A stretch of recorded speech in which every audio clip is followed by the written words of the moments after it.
Your true wealth is your time and freedom. Money is just a tool for trading your time. It's a container to store your economic energy until you're ready to deploy it. But the whole world has been turned away from real money and has been fooled into using currency. A deceitful imposter that is silently stealing your two most valuable assets, your time and your freedom. Welcome to the rabbit hole. We are entering a period of financial crisis that is the greatest the world has ever known. The wealth transfer that will take place during this decade is the greatest wealth transfer in history. Wealth is never destroyed, it is merely transferred, and that means that on the opposite side of every crisis there is an opportunity. The great news is that all you have to do to turn this crisis into your great opportunity is to educate yourself. I believe that the best investment that you can make in your lifetime is your own education. Education on the history of money, education on finance, education on how the global economy works, education on how all of these guys, the central bankers, the stock market, how they can cheat you, how they can scam you. If you learn what is going on and how the financial world works, you can put yourself on the correct side of this wealth transfer. Winston Churchill once said that the further you look into the past, the further that you can see into the future. This program is all about creating your own crystal ball, being able to gaze into the future, being able to change this crisis, the greatest crisis in the history of mankind, into your great opportunity.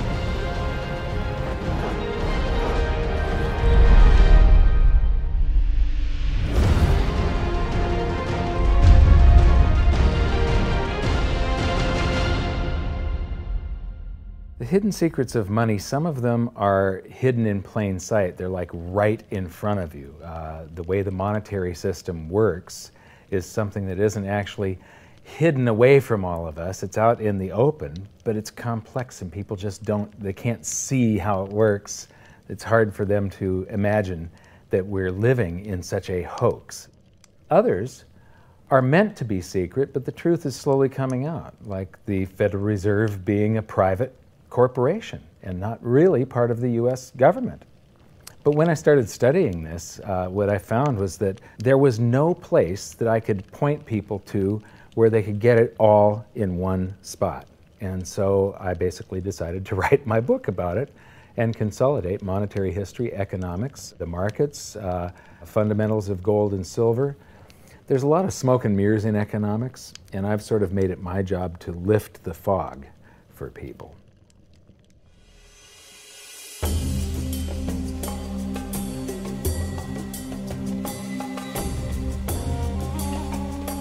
Welcome to Egypt. This is where it all began. Roughly 5,000 years ago, the Egyptians started using gold and silver as their predominant form of currency. But it was not yet money. The pieces of gold and silver that they were using were odd sizes and weights, odd purities, so it still was not interchangeable, where each unit is the same as the next. This meant that nothing really had a price yet. You couldn't put a price of so many coins on something because they didn't have coins yet. Trade was still difficult. It was still a guessing game when it came to the exchange of values. One of the reasons that we are in the financial mess that we are today globally is that people do not understand the difference between currency and money. Currency is a medium of exchange, a unit of account. It is portable, durable, divisible, and something called fungible. Fungible means that each unit is the same as the next unit. A dollar in my pocket buys the same amount as a dollar in your pocket. Money is all of those things plus a store of value over a long period of time. Even financial planners, bankers, your accountant, they don't understand the difference between currency and money. The currency in your pocket is a medium of exchange. It's a unit of account because it's got numbers on it. It's somewhat durable, it's portable, it's divisible in that you can make change, and it's fungible. A dollar in my pocket buys the same amount as a dollar in your pocket.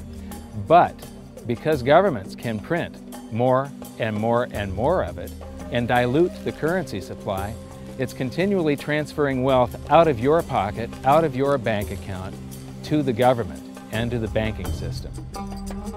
The reason that gold and silver are the optimum form of money is because of their properties. It's an easy medium of exchange because gold and silver store a large amount of value in a very small area. It's a unit of account. Pure gold has the same value all over the planet. So an ounce of gold buys the same amount here in Egypt as it would in China or in the United States. It's durable. The same gold that Egyptians were using in trade 5,000 years ago is still here with us today. It does not corrode. It's divisible. You can make change with it. It's very portable. You could use something like oil as money. It's just that you can't carry around a barrel of oil on your back. It's fungible. Pure gold is the same wherever it is on Earth. Pure silver is the same wherever it is on Earth. It's limited in quantity. That's the reason that it maintains its purchasing power. Governments cannot print it. Over the last 5,000 years, only gold and silver have maintained their purchasing power. There have been thousands upon thousands of fiat currencies, currencies that are unbacked by gold or silver, and they have all gone to zero. It's a 100% failure rate. Well, fiat currency, of course, is a currency that exists at the dictate or by fiat from a government. You see, they have their printing presses, and the paper money rolls off the printing presses.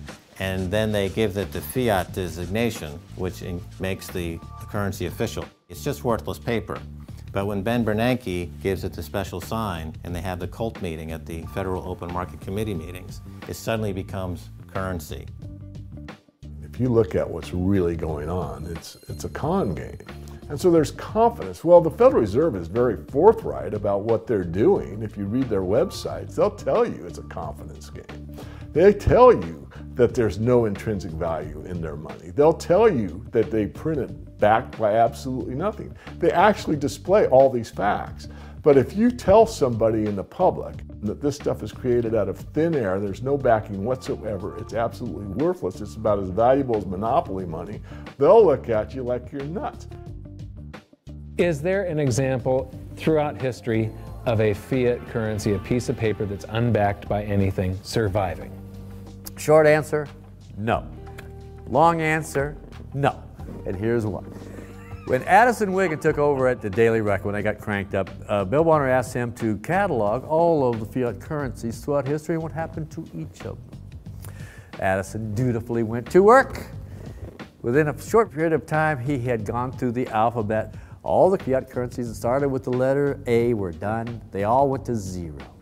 He was halfway through the letter B, and all the fiat currencies that started with the letter B, and there were 600 of them in just the first letter and a half of the alphabet, and every single one of them went to zero. Every one. 600 fiat currencies that start with the letter A, and half of the ones that start with the letter B are 600 of these things. Not one ever came close. You think this one, the United States dollar, is going to be the first one after all that? I don't think so. No. No currency, fiat currency has ever survived. None. The thing about money is there actually is a fairly well accepted definition of what money is. The question is, as you apply that definition to particular things that people claim to be money, do they fit the definition? We'll just take the paper dollar, for example. How well does it perform those functions? Well, store of value. The dollar has lost 95% of its purchasing power since the creation of the Federal Reserve in 1913. So not very good as a store of value. One of the things I do is just a way to get the audience's attention is I have a slide, and there are 3 pictures on the slide. One is a pile of monopoly money. The other one is a pile of Federal Reserve notes, what Americans would call paper money. And the other one is a solid gold American Eagle 1-ounce coin. And the title of the slide is, which of these is not like the other? And if you know the show Sesame Street, or you have children who watch it, it's one of the favorite vignettes in Sesame Street. And what it really is a kind of IQ test for 5-year-olds. They're supposed to look at the 3 things and look at characteristics and find the one that's not like the other. Well, I've shown this slide to groups of Ivy League university professors, and I've also shown it to, children, kind of 5 years old, my nieces and nephews and so forth. And when the professors look at it, they say, well, clearly the dollars are not like the others because gold has no role as money, and monopoly money is junk, and the American dollar is a store of value, so that's not like the other. But the children look at it and they say, well, the gold coin is not like the other because the other two are just piles of paper and the gold coin is clearly something different. So my question to the audience is, who's smarter, a 5-year-old or an Ivy League professor? Before World War I, each note that a Treasury issued would say that there have been deposited with the United States Treasury $20 in gold coin payable to the bearer upon demand. The money was in the vault. The currency was a note they gave you that was a claim check, only a claim check on the money, the same as if you go to the dry cleaners and you give them your shirt and they give you a claim check for your shirt. The value is that shirt at the dry cleaners, not the piece of paper that says that you own that shirt. So our currency that circulated was the paper US dollars, and they were claim checks on money. The next hidden secret is the difference between currency and money. Money must be a store of value and maintain its purchasing power over long periods of time. As we progress through this series, you'll learn that national currencies are really a tool used by the government and the financial sector to leech away your time and your freedom by stealing your purchasing power. So rather than storing your economic energy, currencies leak. Now compare that to the gold and silver the Egyptians were using. Like I started with, it still wasn't money because it wasn't interchangeable yet. But they were on the right track, as gold and silver have proven over thousands of years to be the ultimate store of value. Gold is only formed when a star explodes, a supernova, and it stays around forever. This is one of the properties that make it the ultimate money.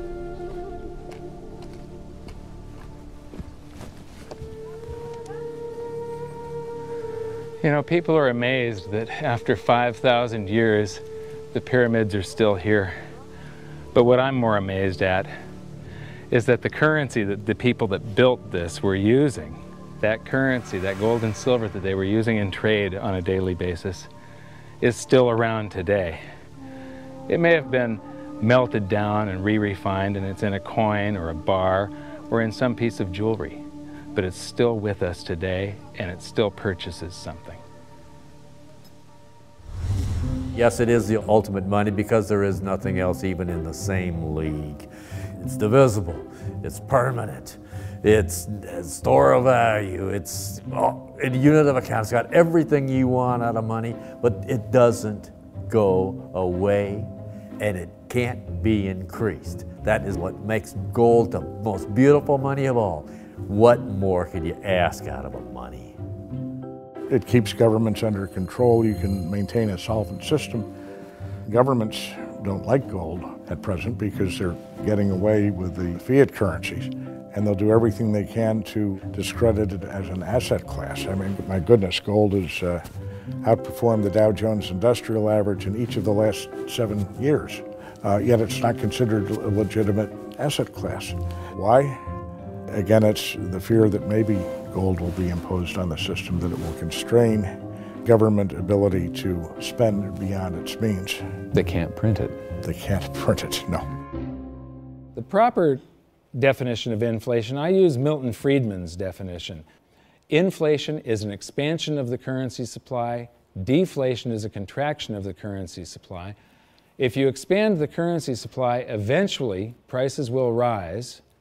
And if you contract the currency supply, eventually prices will fall. This is a pool, but it's not a pool of water. This is the currency pool. And these are prices.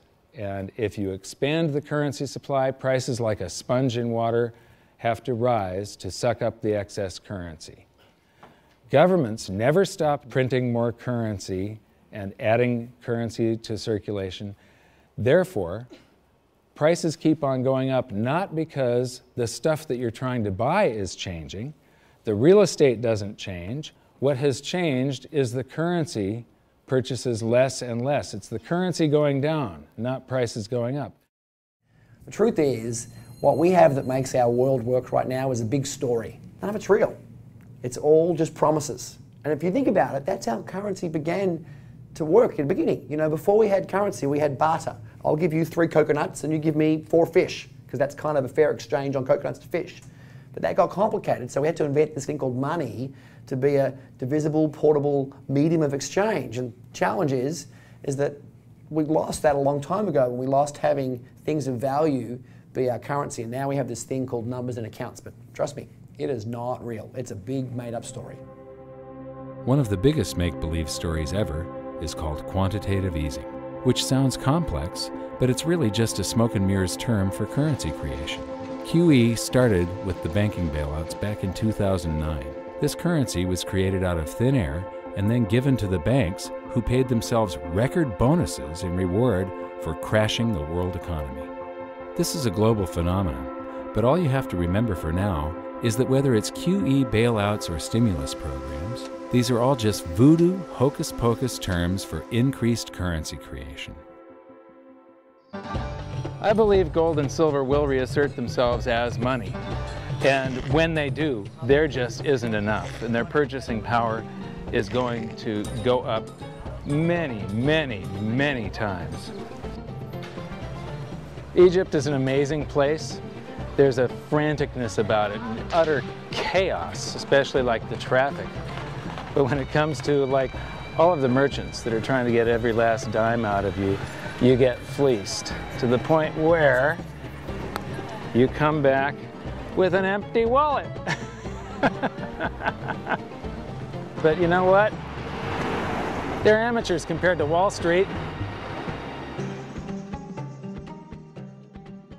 In the past several years, I've spoken in many countries about the crisis that's coming, and a lot of people think that they're going to be okay in their country, that it's only going to happen to the United States or maybe the United States in Europe. But what they don't realize is that this is a global phenomenon. I got to show you something here. This is base currency in the United States. This is the number of paper dollars that exist, basically. It took 200 years to go from no dollars in existence to 825 billion. And then we had the bailouts, and then we had QE1, quantitative easing 1, then QE2, and then we had QE3, and then QE4, and then soon we're going to have QE57 and QE382. And it isn't just here. This is what the Canadian currency supply looks like. This is Australia, South Africa, Russia. Now, this starts out in just the year 2001, and this is like 18 times more currency in existence in a little over a decade. Here's Singapore, same story. Look at that, since the crisis, just bam.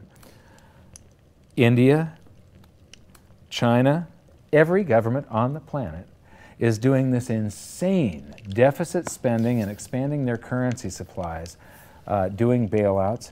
And history shows that there is no example of this turning out well. It is sometimes amazing that we haven't experienced more inflation than we have. If they keep expanding the money supply so vastly, why aren't our prices growing faster than they really are? And the answer is that a good chunk of the money that the Fed created has been shipped overseas. I remember early in my research, I heard this expression that the Americans have exported their inflation. I thought, what is that? How can you export your inflation? Put it in a box and send it out? What do you do? Well, now I understand. You export your inflation by simply sending all these dollars that you created to these other countries, and then they send you their refrigerators and their cars and whatever, their TV sets. So you get hardware, and they get little pieces of paper. It's a great deal for the American people for a while. For a while. Sooner or later, all of those pigeons come home to roost. When the time comes, as it looks like it's now coming, when the rest of the world is saying, we don't want to play this game anymore, Uncle Sam's dollars are just becoming worthless, there are too many of them, we've got to find something else other than American dollars, then those dollars start to come back to America. People say, we don't want them anymore, what do we do with them? Once this revs up and we've got this little trickle of money coming back that we previously exported, once it becomes a flood and it starts to rush back, now we are getting our former exported inflation brought back to us, and then we'll see the quantity of money inside the United States grow much more rapidly even than the Federal Reserve can create it, because we're getting a previous money back. And that's when we will really see the tanking of the US dollar in terms of what it will buy. During the second round of quantitative easing, global food prices went up 60%. And this created a humanitarian disaster for the 2 billion people on Earth who live on less than $2 a day. These people were hungry to start with, they became hungrier, and some of them started overthrowing their governments in North Africa and around the Middle East. So quantitative easing was the spark that ignited the Arab Spring. So that's it. When you create money, you get some sort of inflation. It just depends on where the inflation goes. It's all going down, down, down. Peasants are reeling from a game of coins and crowns. Given the premise that you have a permanent underclass or poor class, and how does inflation affect them disproportionately? It affects them basically in the percentage of their income that goes to food. And we see this as a ratio, and we know that there are some danger points. For example, in Egypt recently, once that ratio got to 40% of income going to food and the price of food rising due to inflation, when it got to 40%, that's historically a point where people actually stage a revolution. That's exactly what we saw. The French Revolution, similarly, was all around the price of food getting to a certain critical point where people simply, the risk-reward for revolution was favorable toward revolution. When they print it up, then it all goes down. Well, exactly right, because when you have a runaway inflation, it's punishing the very people who are most productive in society. In other words, the people that produce more than they consume and save the difference. The problem is that those productive people, the savers, save in their national currency. And unfortunately, the national currency is just a fiat piece of paper at this point. So when it's destroyed through runaway inflation, that $100,000 that you were hoping to retire on doesn't exist.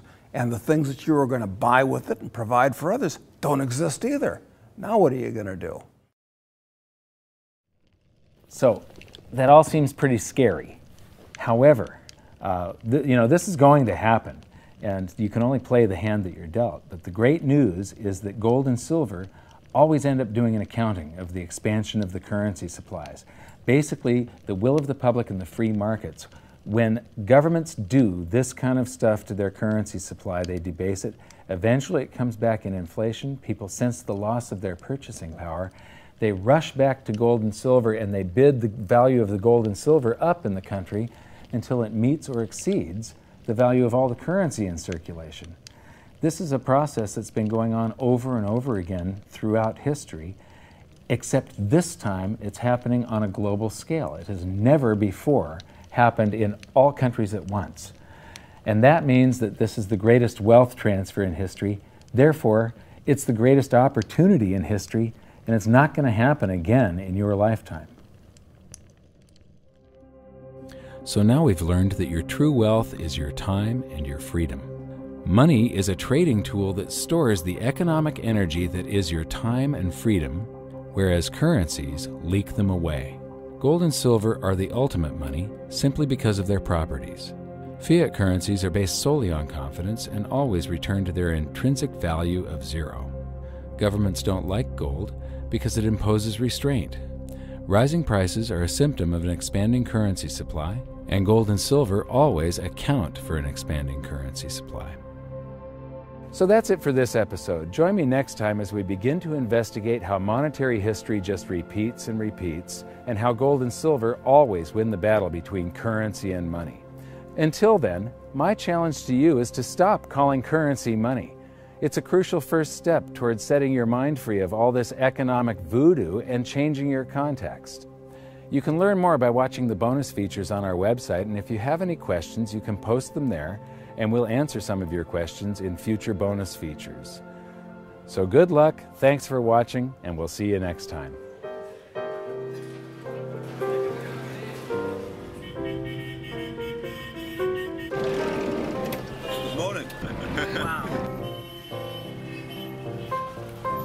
What does fiat mean?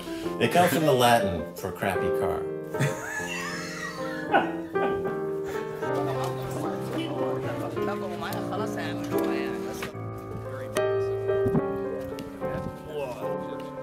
In the desert in a suit.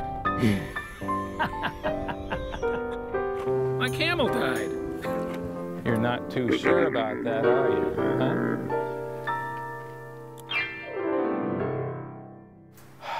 I am ready for a good long nap. Hi, welcome to this bonus feature for the very first episode of Hidden Secrets of Money. And this is currency versus money. So that's the major topic that